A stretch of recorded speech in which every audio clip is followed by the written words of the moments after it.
You know, you try and try, but sometimes the glove just doesn't fit. Either way, my name is Omar, and today I'm test driving the Ford Bronco, but not the cooler Bronco that will be competing with the Jeep Wrangler. I'm test driving the one that will be competing with the Jeep Renegade, the 2021 Ford Bronco Sport.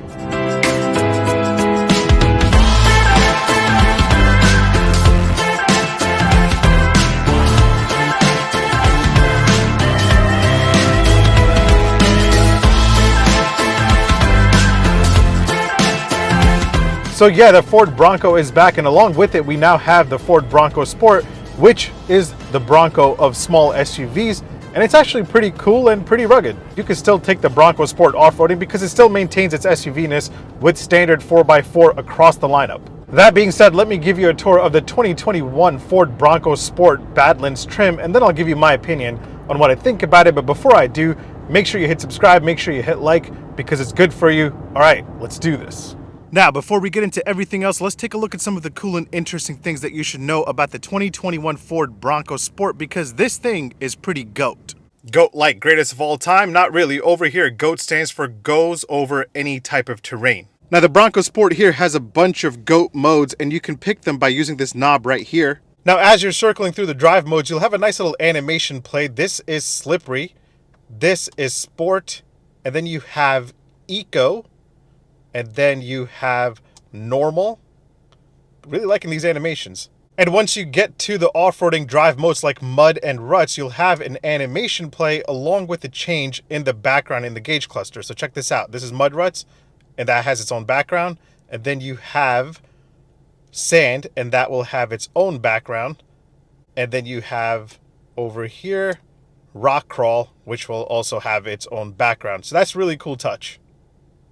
So the Bronco Sport Badlands that I'm testing here is more off-road focused. So as you enter the off-road drive modes like mud ruts, sand, and rock and crawl, a front-facing camera will show up in the center screen to help you see where you're going. Here's something that I found pretty interesting. If you look closely around the Bronco, you'll notice there aren't many Ford logos on this car. The thought here is that people are apparently more attracted to the legendary Bronco logo rather than the blue oval. The only place where you'll see the Ford logo is a tiny one in the back left, which is funny because that's usually where the model name goes. Other than that, everything is Bronco. You have big Bronco lettering on the front, you have a Bronco Sport lettering on the back, and then you have the Bronco Horse logo on the wheels and on the steering wheel. Also, you have a Bronco Horse logo right here in the seats. That's pretty cool. Now, the rest of the cool and fun stuff in the Bronco Sport is in the trunk, but before we open it up, you'll notice that there are two buttons back here. One says glass, one says door. If you hit the glass button, it will just open up the glass so you can throw in smaller items.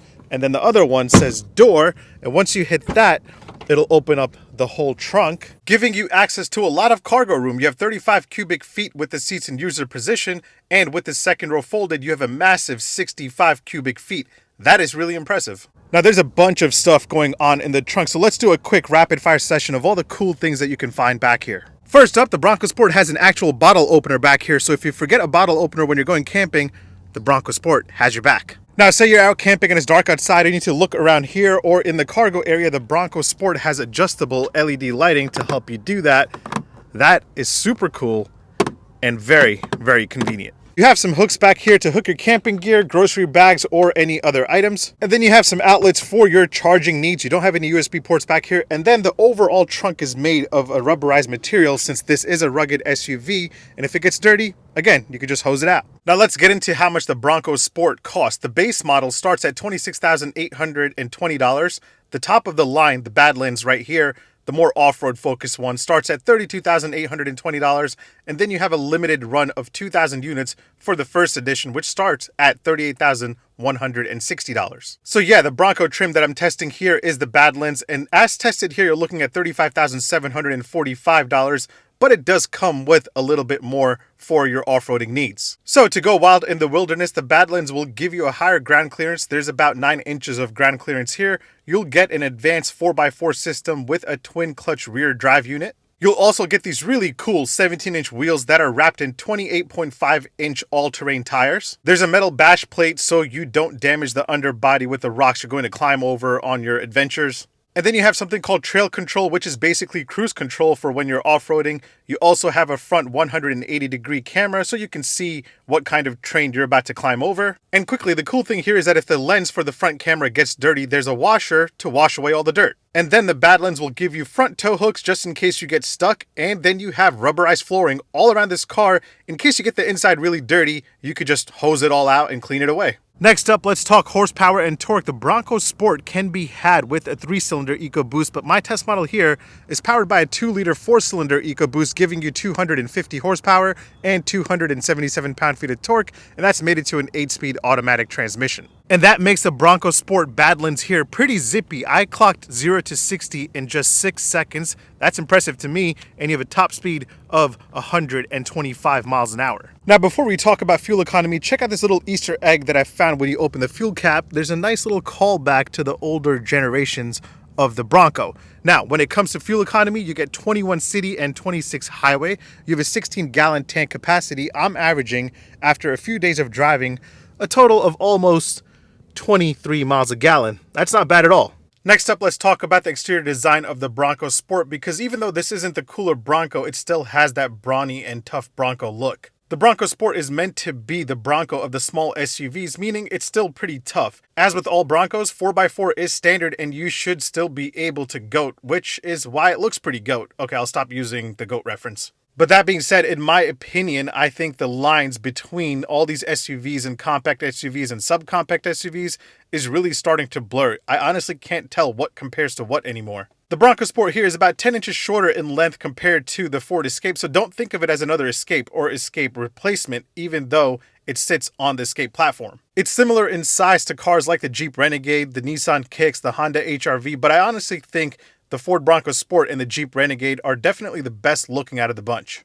Overall, I'm loving the design of the new Bronco and Bronco Sport. It's a perfect mix of modern and classical design of the 1970s Bronco. Speaking of the 1970s Bronco, there's a cool little Easter egg in here. If you look in your rearview mirror, you'll see a silhouette of the 1970s Bronco. You can only see it from the inside. You can't see from the outside since the windows are tinted, but that's a cool little Easter egg right here. Now let's hop inside and check out the interior of the new Bronco Sport, because once you get in here, it's actually not that bad considering the segment that it's competing in. The overall design is very clean and simple, but once you start feeling around the interior, you'll notice there are many different types of materials in here. You have this really cool rubber material all over the dash and the side door panels, and it looks and feels very high quality. It is what you would expect from a go over any type of terrain SUV. Damn it, I did it again. I said I wasn't going to use the GOAT reference, and here I am. But then you have some hard plastic like right above the instrument panel right here. The climate control section right here has some hard plastic, the glove box, and then the steering wheel just feels pretty cheap to me. Moving on, there's a very clever use of storage around this cabin, like right here under the infotainment screen, and then you have an area right here where you can throw your phone, keys, or wallet. You also have these really cool side pockets on the front seats where you can throw in smaller items. Also, behind the front seats, you have a zip pocket where you can throw in your iPad or your laptop, and then you have these little straps right here where you can hook things onto. And then under the seat of the second row passenger, you have a little hidden compartment where you can hide things you don't want other people to see. Now, while I'm back here, let's check out the second row legroom. Ford says you have about 37 inches of rear legroom.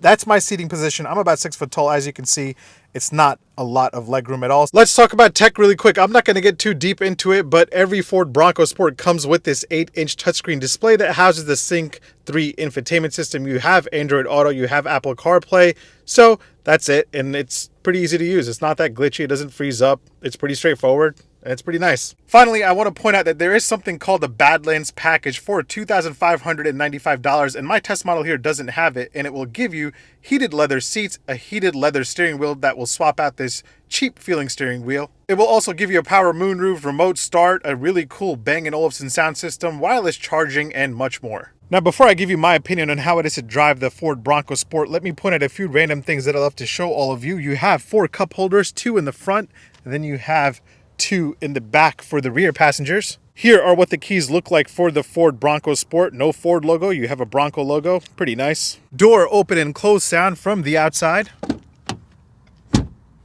and from the inside. Pretty solid. Let's hear the indicator and the horn on the 2021 Ford Bronco Sport indicator first. The normal Ford indicator and the horn sound. Oh, not pretty Bronco-ish at all. Not sure if I like it. I really don't. And now that I've given you a tour of the 2021 Ford Bronco Sport, let me give you my opinion on what I think about it. All right, let's get to it. You know, American automakers are in the process of taking their cooler brands and turning them all electric. I just got out of the Ford Mustang Mach-E, and GMC is in the process of reincarnating the Hummer as an electric pickup.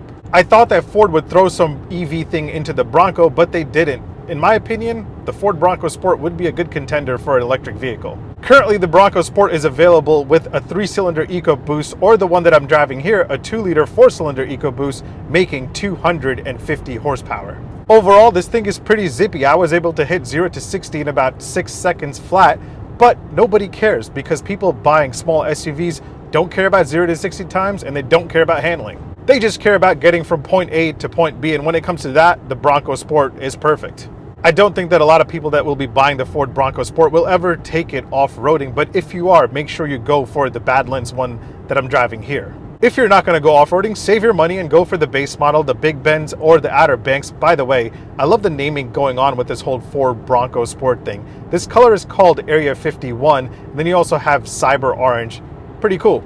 The compact SUV segment is insanely packed, and Ford is hoping to jump in here and compete with something cooler like the Bronco Sport. Now, this segment is insanely packed. You have the Nissan Kicks, the Nissan Rogue Sport, the Honda HR-V, the Toyota CHR, the Mazda CX-30. There are so many options, but I think the Ford Bronco Sport is probably one of the more unique and interesting options that you have. So if you care about tiny SUVs and you don't want to be like everybody else, make sure you check out the Ford Bronco Sport.